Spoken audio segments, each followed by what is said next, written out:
ফ্যারাডের প্রথম সূত্র। এখানে আমরা বিবৃতি গত ক্লাসে দিয়েছিলাম, এটা আর এখন লিখব না। লাস্টলি আমরা কি পেয়েছিলাম? ফ্যারাডের সূত্র ভিত্তিক ডব্লিউ সমানুপাতিক কিউ পেয়েছিলাম। ডব্লিউ সমান সমান জেড কিউ পেয়েছিলাম। তারপরে ডব্লিউ সমান সমান জেড আর কিউ ইকুয়াল টু ছিল আমাদের আইটি। আমরা জানি কিউ হচ্ছে মোট তড়িৎ। মোট তড়িৎ ছিল দুইটা জিনিস। মোট তড়িৎ কিউ কার কার উপর ডিপেন্ড করছিল? আই প্রবাহ মাত্রা আর সময়। আই বাড়লো কিউ বাড়ে, টি বাড়লো কিউ বাড়ে। গত ক্লাসে আমরা তোমাদেরকে এগুলো বুঝিয়েছি। এই যে ফ্যারাডের সূত্রের গাণিতিক রূপটা W equal to Z IT, এই জেড, এখানে যে জেডটা আছে এটা হচ্ছে তড়িৎ রাসায়নিক তুল্যাঙ্ক। এটা সম্পর্কে একটু বলবো। তড়িৎ রাসায়নিক তুল্যাঙ্ক, সবাই একটু দেখো তড়িৎ রাসায়নিক তুল্যাঙ্কটা কি। অনেক সময় জ্ঞানের প্রশ্নে আসবে তড়িৎ রাসায়নিক তুল্যাঙ্ক কি। এর সংজ্ঞাটা কিন্তু গত ক্লাসে লিখে দিয়েছিলাম। কে একটু বলতে পারবে তড়িৎ রাসায়নিক তুল্যাঙ্কের সংজ্ঞাটা আমি কি লিখেছিলাম? কোন পদার্থ, যেমন মনে করো রূপা, সিলভার, অথবা মনে করো কপার, অথবা মনে করো জিঙ্ক, অথবা মনে করো ক্রোমিয়াম, অথবা মনে করো অন্য যে কোনো ধাতু। তো সিলভারের যোজনী হচ্ছে, মানে সিলভার এজিস 1+, কপার 2+1+ হতে পারে, জিঙ্ক 2+, ক্রোমিয়াম 3+, অন্য আয়নও হতে পারে। ধরে নিলাম এই আয়নগুলো। বাবা একটু খেয়াল করবেন, সিলভার যদি পরমাণু হতে চায় তাহলে সিলভার যেহেতু তার যোজনী হচ্ছে একটি প্লাস, তাহলে সিলভার যদি একটি ইলেকট্রন গ্রহণ করে তাহলে কিন্তু সিলভার পরমাণুতে পরিণত হতে পারবে। অর্থাৎ সিলভার একটি পরমাণু আর একটি আয়ন সিলভার থেকে একটি পরমাণু সিলভারে পরিণত করতে একটি ইলেকট্রন প্রয়োজন। আমরা যদি একটি শব্দটা থেকে আমরা এক মোলে চলে যাই তাহলে এক মোল সিলভার আয়ন, এক মোল সিলভার পরমাণুতে পরিণত হতে এক মোল ইলেকট্রনের প্রয়োজন। তার মানে আমি একটু বলতে চাই বাবা, এটা যদি এক মোল আয়ন থাকে, এখানে এক মোল মানে 6.02 10⁻23, এই এতটি সিলভার আয়ন যদি এখানে থাকে তাহলে একে 6.02 10⁻23 এতটি সিলভার পরমাণুতে যদি পরিণত করতে চাই তাহলে নিঃসন্দেহে তুমি মনে রেখো 6.02 10⁻23 এতটি ইলেকট্রনের প্রয়োজন হবে। খেয়াল করিও সংখ্যাটা কিন্তু সেম। একটি যদি চিন্তা করো তাহলে 111, আর এক মোল যদি চিন্তা করো তাহলে এক মোল এক মোল এক মোল। এক মোল যে কোনো পদার্থে এই সংখ্যাটা থাকে, তোমরা তা জানো। তাহলে এখানে একটু মনোযোগ দিবে বাবা। আমি একটির সাথে সম্পর্ক থেকে এক মোলের সম্পর্কে চলে আসলাম, তার মানে অ্যাভোগাড্রোর সংখ্যায় সম্পর্ক চলে আসলাম। একটু খেয়াল করো তোমরা, যদি কপার হয়, কপার 2+ আয়ন যদি হয়, তাহলে তুমি তাকে যদি কপারে পরিণত করতে চাও তাহলে নিঃসন্দেহে একটি কপার পরমাণু থেকে আয়ন থেকে একটি কপার পরমাণুতে পরিণত করতে দুইটি ইলেকট্রনের প্রয়োজন হবে। এতটা সরলীকরণ করে আসলে দরকার ছিল না, কিন্তু আমি জানি আমাদের এখানে অনেকে আছো, একটু বুঝতে কষ্ট হয়, তার জন্য বলছি আর কি। তো বলো, একটি কপার বাদ দিয়ে যদি এক মোলে চলে যাও তাহলে এক মোল কপার আয়ন থেকে এক মোল কপার পরমাণুতে পরিণত করতে নিঃসন্দেহে তোমার এখানে 2 মোল কিন্তু ইলেকট্রনের প্রয়োজন হবে। খেয়াল করবেন বাবা, এক মোল কপার থেকে কিন্তু এক মোল কপার পরমাণু পেতে গেলে কিন্তু 2 মোল লাগবে, কারণ একটি কপারের জন্য দুইটা ইলেকট্রন, ডাবল পরিমাণ ইলেকট্রন লাগে। একটির জন্য ডাবল লাগে, দুইটি ইলেকট্রন, তাহলে এক মোলের জন্য কয় মোল লাগবে? 2 মোল লাগবে। তার মানে আমরা বুঝতে পারতেছি এতটি কপারের জন্য তার ডাবল। আমরা বুঝতে পারতেছি 6.02 × 10⁻23 এতটি কপার আয়নকে এতটি পরমাণুতে পরিণত করতে নিঃসন্দেহে আমাদের কি লাগবে বলো দেখি, কতটি ইলেকট্রন লাগবে?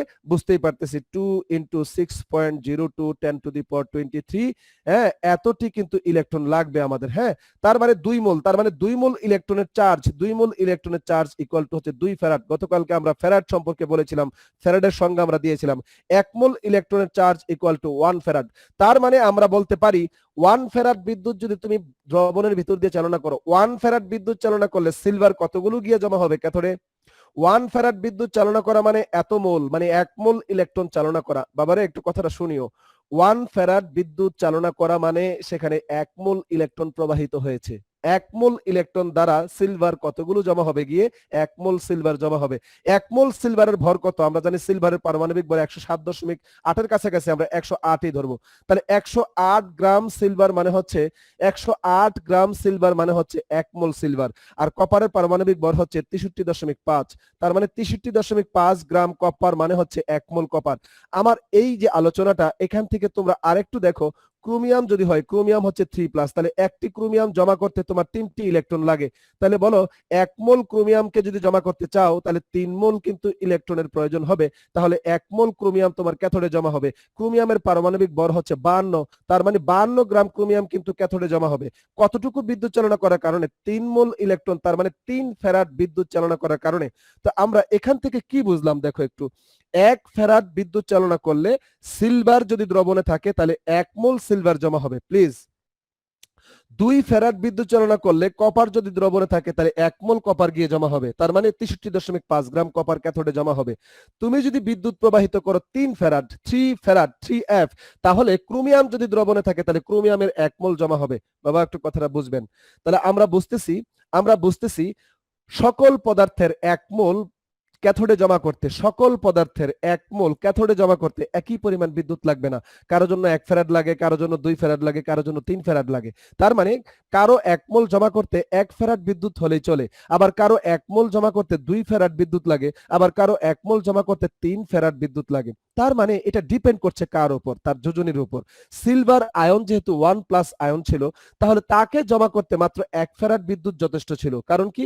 এর একটা আয়নকে পরমাণু করতে একটি ইলেকট্রন লাগে, তাহলে 1 মোল আয়নকে 1 মোল পরমাণুতে পরিণত করতে 1 ফ্যারাড বিদ্যুতের প্রয়োজন। কিন্তু কপারকে তুমি যদি 1 মোল, এই খেয়াল করো, কপার আয়ন যদি দ্রবণে থাকে, তুমি যদি 1 ফ্যারাড বিদ্যুৎ চালনা করো, তাহলে দেখো তো কপার আয়ন যদি দ্রবণে থাকে 1 ফ্যারাড বিদ্যুৎ চালনা করলে কিন্তু 1 মোল কপার জমা হবে না, আধা মোল জমা হবে। কারণ কপারের 1 মোল জমা করতে 2 ফ্যারাড লাগে, কপারের 1 মোল জমা করতে 2 ফ্যারাড লাগে, তাহলে 1 ফ্যারাড বিদ্যুৎ চালনা করলে নিশ্চয়ই 1 মোল কপার জমা হবে না, অর্ধেক জমা হবে।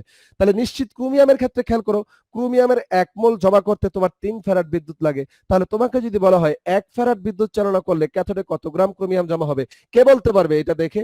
1 ফ্যারাড বিদ্যুৎ চালনা করলে ক্রোমিয়াম কত গ্রাম জমা হবে ক্যাথোডে, কে বলতে পারবে আমাকে? এই আলোচনার প্রেক্ষিতে দেখি কার বুদ্ধি কতটুকু হয়েছে। 1 ফ্যারাড বিদ্যুৎ চালনা করলে, 1 ফ্যারাড বিদ্যুৎ চালনা করলে ক্যাথোডে কত গ্রাম স্যার ক্রোমিয়াম জমা হবে? 17.33 এরকম। কেমনে বুঝলিস আমি? কারণ স্যার এখানে 3 ফ্যারাডে আমরা 52 গ্রাম পাচ্ছি, তাহলে 1 ফ্যারাডে বুঝে তাহলে গেছি, এটা 52 বাই। বুঝে গেছি, একদম পারফেক্ট সে বুঝেছে। তাহলে দেখো 3 ফ্যারাড বিদ্যুৎ চালনা করলে, এই সম্পর্কটা থেকে দেখো 3 ফ্যারাড বিদ্যুৎ চালনা করলে ক্যাথোডে জমা হয় 1 মোল ক্রোমিয়াম, তার মানে 52 গ্রাম ক্রোমিয়াম।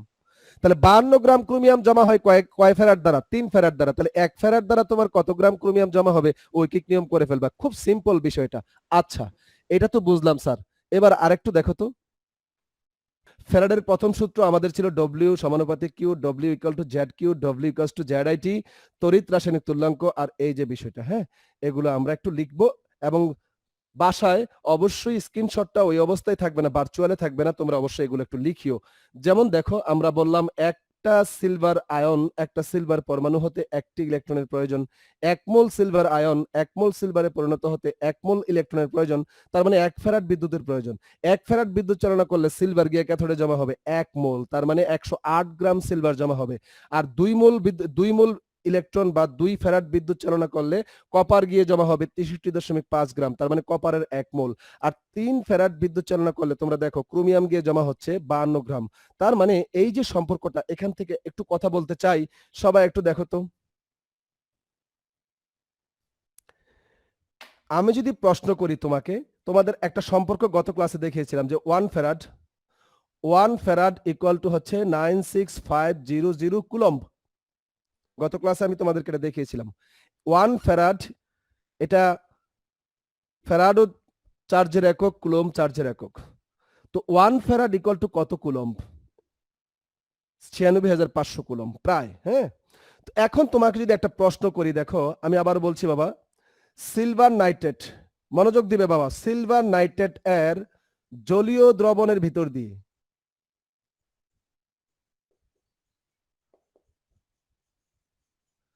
সিলভার নাইট্রেট এর জলীয় দ্রবণের ভিতর দিয়ে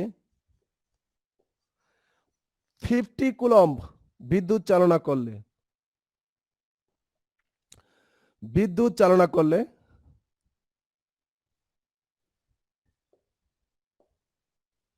কত গ্রাম সিলভার ক্যাথোডে জমা হবে, কে বলতে পারবে? খুব সিম্পল একটা অঙ্ক। কে বলতে পারবে? মনে করো এটা একটা এমসিকিউ কোশ্চেন, হ্যাঁ?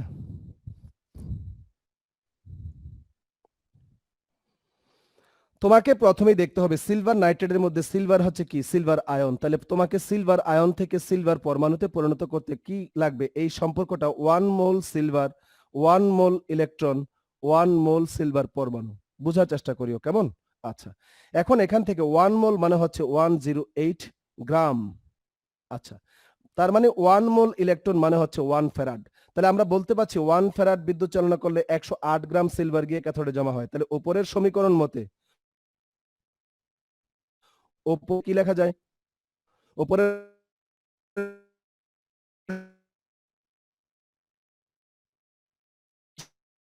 সমীকরণ মতে লেখা যায়, উপরের সমীকরণ মতে লেখা যায় 1 ফ্যারাড বা, আচ্ছা 1 ফ্যারাড মানে কি রে বাবা? 96,500।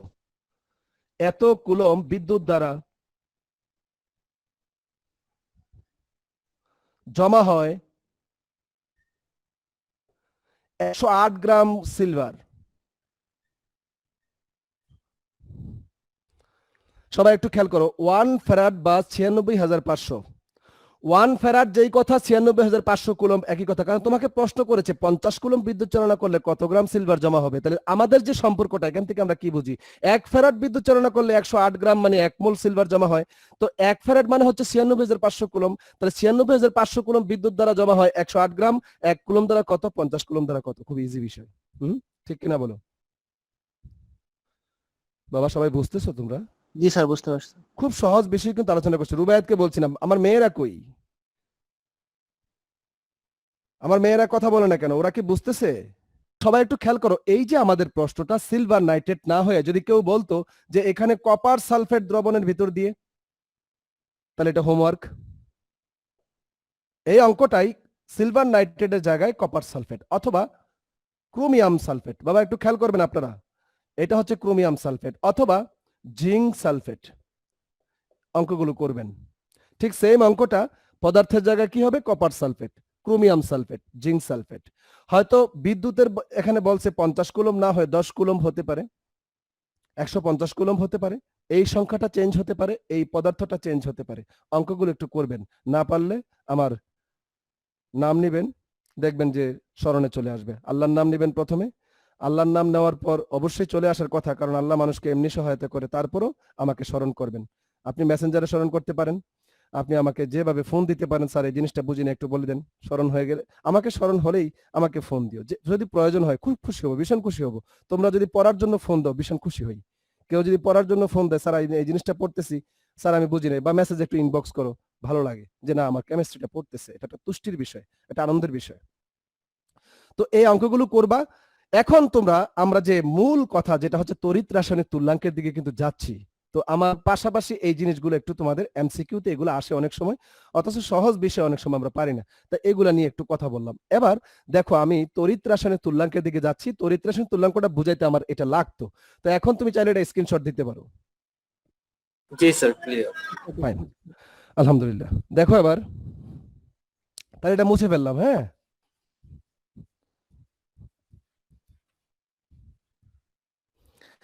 এবার দেখো তোমরা, এই যে জেড ইকুয়াল টু, গত ক্লাসে আমরা একটু বলছিলাম তড়িৎ রাসায়নিক তুল্যাঙ্ক জেড ইকুয়াল টু হচ্ছে এই যেই পদার্থের কথা চিন্তা করছো। সিলভারের তড়িৎ রাসায়নিক তুল্যাঙ্ক হলে সিলভার, কপারের তড়িৎ রাসায়নিক তুল্যাঙ্কের কথা বললে কপার, ক্রোমিয়ামের তড়িৎ রাসায়নিক তুল্যাঙ্কের কথা বললে ক্রোমিয়াম। নব্যিক্তিক প্রশ্ন এখান থেকে কিভাবে আসে এই তড়িৎ রাসায়নিক তুল্যাঙ্ক দিয়ে একটু খেয়াল করো। তাহলে তড়িৎ রাসায়নিক তুল্যাঙ্ক জেড ইকুয়াল টু হচ্ছে যার তড়িৎ রাসায়নিক তুল্যাঙ্কের কথা বলা হচ্ছে তার পারমাণবিক ভর, তার পারমাণবিক ভর, পারমাণবিক ভর। হ্যাঁ, তার মানে মৌলিক পদার্থের মৌলের তড়িৎ রাসায়নিক তুল্যাঙ্ক হয় জিঙ্ক, কপার, সিলভার, ক্রোমিয়াম এদের। তাহলে কারো তড়িৎ রাসায়নিক তুল্যাঙ্ক জেড ইকুয়াল টু তার পারমাণবিক ভর ডিভাইডেড বাই হচ্ছে 96,500। এটা কমন একটা বিষয়। কেন 96,500 আসলো আমি তোমাদের বুঝাবো। আর হচ্ছে যোজনী, 96,500 কোত্থেকে আসলো বুঝাবো এখন, যোজনী। আচ্ছা, এবার খেয়াল করো, যদি তোমাকে বলা হয় যে সিলভারের তড়িৎ রাসায়নিক তুল্যাঙ্ক জেড ইকুয়াল টু কত সিলভারের, তাহলে আমরা বলবো সিলভারের পারমাণবিক ভর 108। বাবা পারমাণবিক ভরটা একটু মনে রাখিও। হ্যাঁ, সিলভারের পারমাণবিক ভর 108, ডাইরেক্ট 96,500 হচ্ছে সূত্রের, আর সিলভারের যোজনী বাবা, সিলভার যেহেতু 1 প্লাস আয়ন তার যোজনী হচ্ছে 1। তার মানে এখানে গৃহীত ইলেকট্রনের পরিমাণ যোজনী অনুযায়ী গৃহীত ইলেকট্রন হয়। তাহলে তুমি 108কে 96,500 দিয়ে ভাগ দাও, তাহলে যেহেতু এই 108 হচ্ছে গ্রাম আর এটা হচ্ছে কুলম্ব, তাহলে নিশ্চিত তোমার এককটা তড়িৎ রাসায়নিক তুল্যাঙ্কের এককটা হবে কি বাবা, গ্রাম পার কুলম্ব। বুঝো নাই মনে হয়? 96,500 এটা কি কুলম্ব না? এটার এককটা কি কুলম্ব না? আর হ্যাঁ স্যার, ভর, এই যে সিলভারের ভর, এটা 108 কি গ্রাম, এটা পারমাণবিক ভর। হ্যাঁ, তাহলে 108 গ্রাম, তাহলে এই গ্রামকে তুমি 96,500 দিয়ে ভাগ দাও, এই ভাগ করলে কি হয় সেটা আমাকে বলো। এটা হচ্ছে তড়িৎ রাসায়নিক তুল্যাঙ্কের একক গ্রাম পার কুলম্ব। এখন সংখ্যাটা কত হবে আমাকে বলো। 1.12 into 10 to the power inverse 3. 1.12 into 10 to the power 10 inverse 3 নাকি? যদি আমরা জি, ভালো করে বলি তাহলে 0.00112 গ্রাম পার কুলম্ব। এই যে বাবা, এটা বুঝতে পারছো? তাহলে তোমাকে যদি অনুধাবনের প্রশ্নটা আসে, স্টার দিয়ে একটু লিখে রাখো অনুধাবনের প্রশ্ন। মনে করো 2 নম্বরে আসলো যে সিলভার এর তড়িৎ রাসায়নিক তুল্যাঙ্ক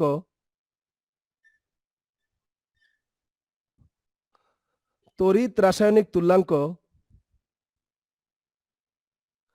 0.0011 গ্রাম পার কুলম্ব। এর অর্থ কি বা এর ব্যাখ্যা কি? সিলভারের তড়িৎ রাসায়নিক তুল্যাঙ্ক এত গ্রাম পার কুলম্ব, এর অর্থ কি বা ব্যাখ্যা কি? তাহলে শুরুতেই তুমি ওই যে রুবাই যে কথা বলো, তড়িৎ রাসায়নিক তুল্যাঙ্কের সংজ্ঞাটা দিতে হবে কি? তড়িৎ বিশ্লেষণ কালে 1 কুলম্ব বিদ্যুৎ চালনা করলে কোন পদার্থের যত গ্রাম ক্যাথোডে জমা হয় সেটা হচ্ছে তার তড়িৎ রাসায়নিক তুল্যাঙ্ক। এরপরে সংজ্ঞাটা দেওয়ার পর তুমি বলবা সিলভারের তড়িৎ রাসায়নিক তুল্যাঙ্ক এত গ্রাম পার কুলম্ব, এর অর্থ হলো সিলভারের কোন লবণ যেমন সিলভার নাইট্রেট এর দ্রবণের ভিতর দিয়ে বিদ্যুৎ চালনা করলে 1 কুলম্ব বিদ্যুৎ প্রবাহিত করলে 1 কুলম্ব ক্যাথোডে গিয়ে 0.0011 গ্রাম 0.0011 গ্রাম সিলভার গিয়ে ক্যাথোডে জমা হবে। অর্থাৎ তড়িৎ রাসায়নিক তুল্যাঙ্কের যে মানটা দেওয়া থাকবে গ্রাম পার কুলম্ব মানে কি বাবা, 1 কুলম্ব বিদ্যুৎ চালনা করলে অত গ্রাম গিয়ে ওই পদার্থ জমা হবে। এখন সিলভার না চেয়ে তোমার তো কি চাইতে পারে, কপারের তড়িৎ রাসায়নিক তুল্যাঙ্ক চাইতে পারে, ক্রোমিয়ামের চাইতে পারে। তাহলে পার্থক্যটা শুধু কোথায়? বর আর যোজনী। তার মানে যোজনী যত বাড়বে, বুঝার চেষ্টা করিও, যোজনী যত বাড়বে এটা একের জায়গায় যদি 2 হয় তাহলে সংখ্যাটার মানটা আরো কমে যাবে, একের জায়গায় যদি 3 হয় মানটা আরো কমে যাবে। তাহলে যোজনী যত বাড়বে জেড এর মান তত কমবে। প্লিজ তোমরা খেয়াল করো, যোজনীর সাথে এটা তো বাবা ধ্রুবক সংখ্যা, দেখো এটা ধ্রুবক সংখ্যা। তা আমরা যদি এটাকে ধ্রুবক ধরি তাহলে জেড সমানুপাতিক, এটা হচ্ছে বর, এটা হচ্ছে কি যোজনী। তাহলে বর যত বাড়বে, কোন পদার্থের পারমাণবিক ভর যত বাড়বে জেড এর মানও তত বাড়বে। পারমাণবিক ভর যত বাড়বে, 108 এর জায়গায় যদি এখন ক্রোমিয়াম কপার নাও তুমি 63.5, তাহলে দেখো তার পারমাণবিক ভর আরো কমলে, পারমাণবিক ভর যত কমবে জেড এর মান কমবে, যোজনী যত বাড়বে জেড এর মান কমবে। তাহলে এখন তুমি দেখো বাবা, একটু খেয়াল করো, আমরা যদি বলতে চাই যে জেড, মার্কারটা হাত থেকে পড়ে গেছিল, কালি আছে প্রচুর কিন্তু আসলে লিখা আসতেছে না। সবাই একটু দেখো, জেড সিলভার মানে হচ্ছে বাবা সিলভারের তড়িৎ রাসায়নিক তুল্যাঙ্ক ইকুয়াল টু হচ্ছে দেখো 108 96,500 ইন্টু হচ্ছে তার যোজনী 1, আর জেড কপার ইকুয়াল টু হচ্ছে 63.5 96,500 ইন্টু হচ্ছে 2, কারণ কপারের যোজনী হচ্ছে বাবা 2, কপার 2 প্লাস আয়ন, একটা কপার 2 প্লাস আয়নকে জমা করতে 2টি ইলেকট্রন লাগে। আচ্ছা, তাহলে এখানে গৃহীত ইলেকট্রন হচ্ছে 2 আর সিলভারের ক্ষেত্রে গৃহীত ইলেকট্রন হচ্ছে 1। তেমনি ভাবে তুমি জেড অফ ক্রোমিয়ামের ক্ষেত্রে যদি চিন্তা করো তাহলে আমরা দেখতে পাচ্ছি 52 96,500 ইন্টু হচ্ছে যোজনী কিন্তু 3। তোমরা খুব ক্লিয়ারলি বুঝতে পারতেছো এরপর এর তড়িৎ রাসায়নিক তুল্যাঙ্ক থেকে এর তড়িৎ রাসায়নিক তুল্যাঙ্ক কম হবে, কারণ এখানে দেখো 108 আর এখানে মাত্র 63 আর এখানে মাত্র 52, আর এখানে 1 নিচেরটা যত বড় হবে এটা আরো 2 এটা 3। তার মানে দেখো তড়িৎ রাসায়নিক তুল্যাঙ্ক ধীরে ধীরে কমছে, কার? সিলভার থেকে কপারের কম, কপারের থেকে ক্রোমিয়ামের কম।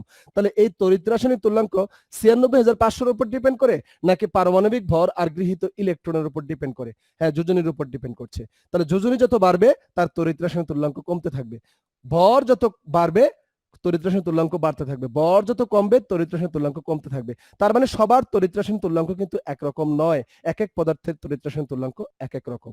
কারণ কারো পারমাণবিক ভর কারোর সাথে মিলবে না।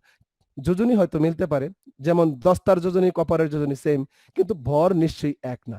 কপার হচ্ছে 63.5, দস্তা হচ্ছে 65। নিঃসন্দেহে তড়িৎ রাসায়নিক তুল্যাঙ্ক মিলবে না। এক এক পদার্থের তড়িৎ রাসায়নিক তুল্যাঙ্ক অন্যটা থেকে আলাদা। আশা করি বুঝতে পারতেছো। তড়িৎ রাসায়নিক তুল্যাঙ্ক নিয়ে আমাদের কাজ শেষ। এবার একটা অঙ্ক লিখো বাবা। সবাই খাতা কলম বের করো, কেউ স্ক্রিনশটের উপর ডিপেন্ড করবে। এটা কি তুমি স্ক্রিনশট দিতে পারো চাইলে, কিন্তু স্ক্রিনশটের উপর এতটা ডিপেন্ডেন্ট হয়েও না। একটু খাতা কলমে লিখো, একটা অঙ্ক লিখো, আমরা একটা অঙ্ক করি, দ্রুত লিখো। এই অঙ্কটাকে কয়েকভাবে আমরা করাতে পারি, খুব সহজ অঙ্ক এগুলা। আজকে যা পড়াচ্ছি বাবা, এগুলি কিন্তু খুব সহজ পড়া এবং খুব সহজে তুমি অল্প পরিশ্রম করে নাম্বার পেতে পারো এমন পড়া। লিখো একটু। অঙ্কটা হলো, লেখো কপার সালফেট এর জলীয় দ্রবণের ভেতর দিয়ে, copper sulphate CuSO4 copper sulphate এর জলীয় দ্রবণের ভেতর দিয়ে, কপার সালফেট এর জলীয় দ্রবণের ভেতর দিয়ে লিখছো 1.5 অ্যাম্পিয়ার প্রবাহ মাত্রার বিদ্যুৎ। লেখো 1.5 অ্যাম্পিয়ার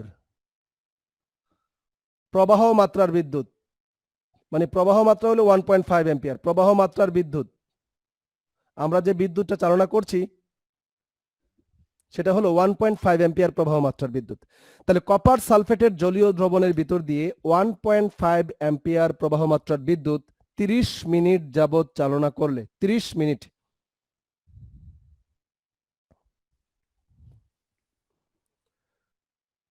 লিখছো। শুরু থেকে বলছি, কপার সালফেট এর জলীয় দ্রবণের ভিতর দিয়ে 1.5 অ্যাম্পিয়ার, এটা 1.5 অ্যাম্পিয়ার না হয়ে 3 অ্যাম্পিয়ার হতে পারে, আবার একদম বরাবর 5 অ্যাম্পিয়ার হতে পারে, 10 অ্যাম্পিয়ার হতে পারে, হোয়াটএভার প্রবাহ মাত্রা যেমনই থাকুক। কপার সালফেট না থেকে সিলভার নাইট্রেট হতে পারে, জিঙ্ক সালফেট হতে পারে, ক্রোমিয়াম সালফেট হতে পারে, যে কোনো পদার্থই হতে পারে, এটা কোনো ফ্যাক্ট না, এগুলো চেঞ্জ করে আসতে পারে। তুমি একটা শিখলে বাকিগুলো পেরে যাবা। তাহলে কপার সালফেটের জলীয় দ্রবণের ভিতর দিয়ে কত প্রবাহ মাত্রার বিদ্যুৎ বলেছি? 1.5 প্রবাহ মাত্রার বিদ্যুৎ। কত মিনিট বলেছি? সময় কতটুকু বলেছি?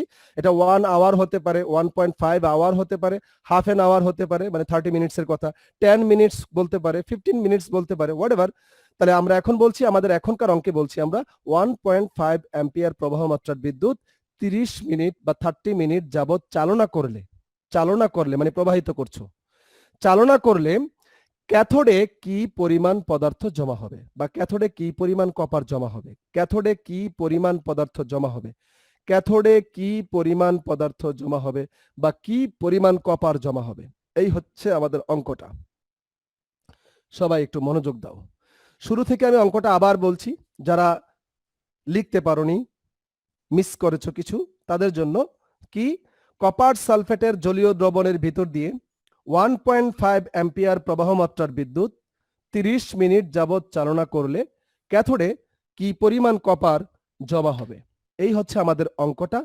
সবাই একটু খেয়াল করো, এই জমা হওয়া পদার্থের পরিমাণ সম্পর্কে যে সমস্ত অঙ্কগুলো আছে, এই অঙ্কগুলো করার জন্য আমাদের ব্যবহৃত যে সমীকরণটা ফ্যারাডের সূত্র, সেটা হচ্ছে W=ZIT। তাহলে শুরুতেই আমরা লিখব, আমরা জানি, খুব ওয়েল নোন সমীকরণ, আমরা জানি। এই অঙ্কটা ফ্রিকুয়েন্টলি প্রয়োগে আসে আমাদের বোর্ড পরীক্ষায়, যে কোনো পরীক্ষায় খুব সহজে অল্পতে একটি মাত্র 2 থেকে 3 মিনিটে তুমি 3 নাম্বার পাওয়ার একটা সুবর্ণ সুযোগ। সেটা হচ্ছে কি, প্রথমেই লিখবা W=ZIT। তো এখানে একটু আগ দিয়ে তুমি লিখবা কি কি দেওয়া আছে। দেখো, আই দেওয়া আছে, প্রবাহ মাত্রা কি লেখা আছে বাবা? 1.5 অ্যাম্পিয়ার। ও কথা হলো, অনেক সময় মিলি অ্যাম্পিয়ারও দেওয়া থাকে প্রবাহ মাত্রা, মিলি অ্যাম্পিয়ার, কিন্তু তোমাকে অ্যাম্পিয়ারে নিতে হবে। মিলি অ্যাম্পিয়ারে থাকলে তাকে 1000 দিয়ে ভাগ দিবা। অনেক সময় প্রবাহ মাত্রা মিলি অ্যাম্পিয়ারে দেওয়া থাকতে পারে, মেগা অ্যাম্পিয়ারে দেওয়া থাকতে পারে। মেগা মানে বড় হাতের এম, মেগা অ্যাম্পিয়ার আর মিলি অ্যাম্পিয়ার। তাহলে মিলি অ্যাম্পিয়ার তোমাকে অ্যাম্পিয়ারে নিতে হবে, প্রবাহ মাত্রাটা অ্যাম্পিয়ারে না দেওয়া থাকলেও তোমাকে অ্যাম্পিয়ারে নিতে হবে। তাহলে অ্যাম্পিয়ারে নিতে হলে যদি মিলি অ্যাম্পিয়ার দেওয়া থাকে তাহলে 1000 দিয়ে ভাগ দিবা, আর যদি মেগা অ্যাম্পিয়ার দেওয়া থাকে তাহলে 10⁻6 দিয়ে গুণ দিবা। মনে রাখো, 10⁻6 দিয়ে গুণ যদি মেগা অ্যাম্পিয়ার থাকে। মেগা অ্যাম্পিয়ার থেকে অ্যাম্পিয়ারে নিতে 10⁻6 না, 10⁻6 প্লিজ। আবারও বলছি, মেগা অ্যাম্পিয়ার থেকে অ্যাম্পিয়ারে যেতে চাও, মেগাটা হচ্ছে বড়, অ্যাম্পিয়ারটা ছোট, নিঃসন্দেহে তোমাকে টু দি পাওয়ার 6, ইনভার্স 6 না, 10 টু দি পাওয়ার 6 দিয়ে গুণ করবা।